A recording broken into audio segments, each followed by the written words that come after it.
In a world full of chaos and disarray, where there are natural disasters, communities living in poverty, and people in war against each other, where does Christology fit in? Have we abandoned faith in the church during these hard times, or have these challenges led us to go stronger in faith? In a university setting especially, there are various religious perspectives. Christology encourages these differing perspectives, always asking us to challenge and develop our ideas of Christ and how his actions influence our actions and our lives today. One of my favorite parts of Johnson was the fact that questions are encouraged. And so I grew up in the Catholic Church, and questions weren't always encouraged 100% of the time. It was sort of like a set way, or at least that's how I felt it was. But Johnson talks about the fact that questions are good, and we should be questioning the beginning and the middle of Jesus's life and his divine nature and everything like that. And I think that really deepens your relationship with God and Christology, and just deepens your faith in general. So I grew up primarily in a Jewish family. We were very laid back with our religion. But it was interesting kind of thinking about our relation to Jesus, and my dad had this joke where he'd say Jesus was just a nice Jewish boy who grew up and went into his father's business. But I thought it was just really interesting kind of understanding the context of Jesus and how that relates to different people of different religious backgrounds. And that was something that Elizabeth Johnson talks about in her book, especially in the first 2 chapters, I believe, where she talks about like how we try to understand Jesus, and that's a big part of our curiosity of wanting to understand Jesus and who he is. I think one of the most special things about going to LMU is that we're surrounded and immersed in a Jesuit community, and a Jesuit community promotes so many things that relate to Christology and understanding the concepts and like contextualizing Christology that applies to our current day situations, political, social, and justice-related works. Since attending LMU, my views on God and Christology have changed a little bit. I grew up Catholic and going to a Catholic church, and when I was little, church was never fun, or going to Mass was never fun because it took up most of the Sunday and it was super strict. But as I matured, I started to understand the Bible more and really understand what God had in store for us. And then coming to a Jesuit school and being able to meet and talk with the Jesuits and have campus ministry and volunteer there, it really allows you to make your own faith journey. So 3 things that stand out about LMU is its value and core mission, one of them being the encouragement of learning, the education of the whole person, and the service of faith and the promotion of justice. And as students, we're really lucky to be able to take 2 theology courses in our time at LMU, because they really help structure our thoughts and values about how to promote the idea of justice and service. And on campus we have so many different organizations that allow us to partake in service of the local and global community. Through our education at LMU, we got to see an example of religious justice in art. We went to Olvera Street and saw El Grito by Eduardo Carrillo, and we got to see how there was liberation and feminist Christology in this piece of art. It was about a Mexican revolution that happened in Los Angeles that was prompted by religious leaders. There was a main depiction of a female religious symbol that was the symbol of revolution for these people. It showed that women held a great role in the church in their community, and it also showed how religion prompted people to revolt against people who were holding them back. And that is an example of liberation theology.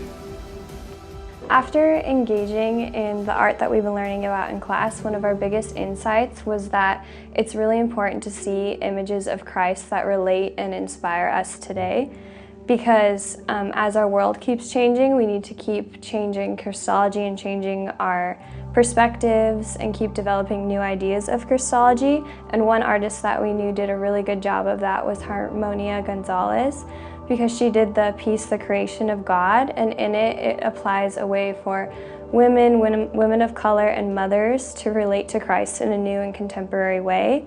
As well, there's John August Swanson, who creates many different pieces that engage the community, because he shows more of an old-fashioned perspective of drawing of these pieces of art, but he also combines it with contemporary ideas of engaging a whole community behind what goes into the different pieces of religion, which we found really interesting. And the way he shows all the colors in his art, it feels very community oriented, very engaging, and very inspiring. And that's another thing that we want to focus on as a community, trying to relate to Christology today. So many theologians continue to wrestle with the dual nature of God's relationship with suffering.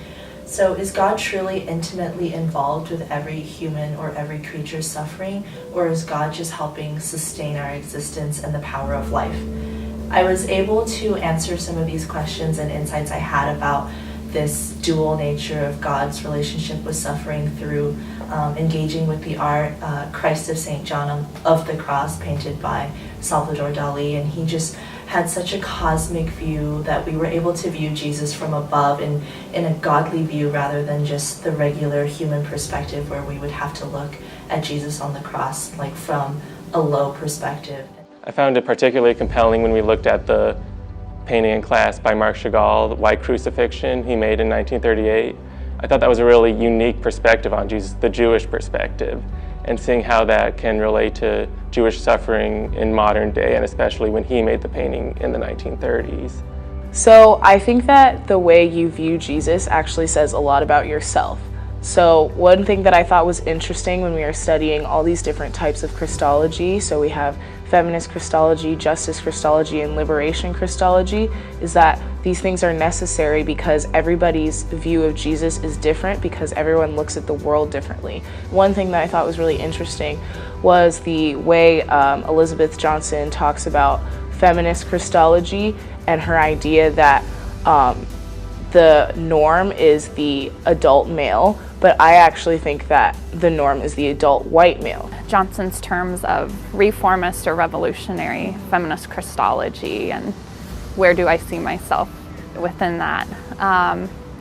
It's a great question because there have been times where I feel like the revolutionary side would say there's really no hope for the church in changing, that it is the way it is, and I will do something outside of the church to support women or support the community in transformation. In my own journey, I've gone back and forth, and where I stand now, I would say that it can be a both and, that I can support my community of women outside of the church who may not feel that that's the place they want to be. And so how can I support them and the greater community as a revolutionary feminist, if I want to use Johnson's terms.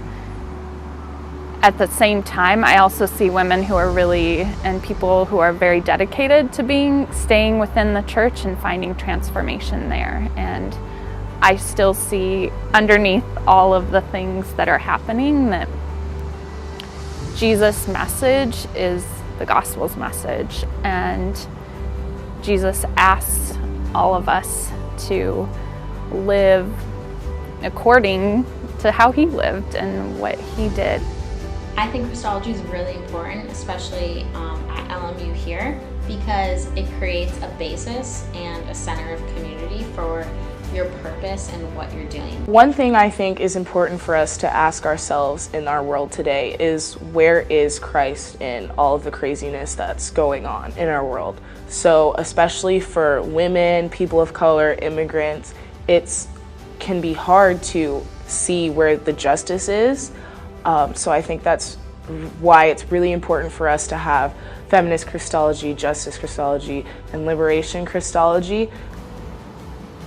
Especially now with everything that's happening in our world, we're so connected to one another, yet also distant from everything that's other problems that we might not be aware of. It seems to get harder and harder to, at times, have a belief in a God. And for me, seeing our leadership and administration and their behavior, it's a question of, where is God in all of this? What is Jesus calling us to do in these moments, and how to live and be? And so I feel like I can do my best in living that life and hopefully through community and gathering with others to help shift some of those thinkings and ways of being a leader that we are currently experiencing.